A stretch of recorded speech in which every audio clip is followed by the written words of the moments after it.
Shrimad വാഗ്ഭടവിരചിതം അഷ്ടാംഗഹൃദയം സൂത്രസ്ഥാനം ദിനചര്യാധ്യായഃ.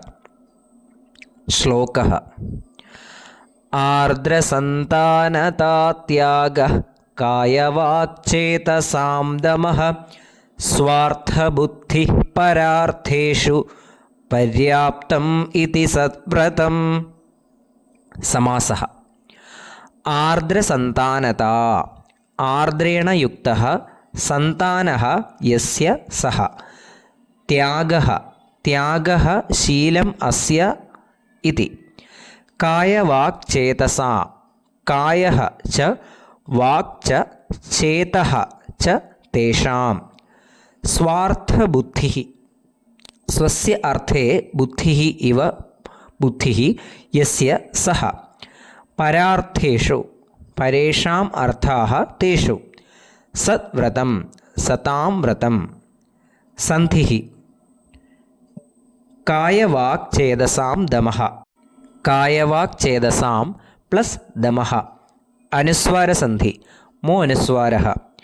പര്യാപ്തമിതി പര്യാപ്തം plus ഇതി സംയോഗസന്ധി. സന്ധി inside സമാസഃ. സത്വ്രതം സത് plus വ്രതം ജളത്വസന്ധിഃ ഛലാം ജശ്വാന്തെ. അന്തർലിംഗ വിഭക്തിവചനാനി.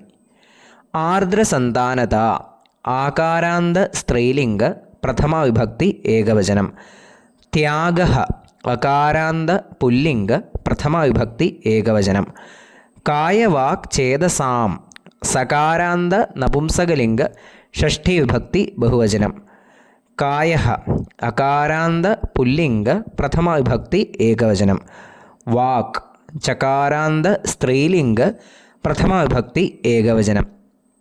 ചേതഃ സകാരാന്ത നപുംസകലിംഗ പ്രഥമ വിഭക്തി ഏകവചനം. ദമഃ അകാരാന്ത പുല്ലിംഗ പ്രഥമ വിഭക്തി ഏകവചനം.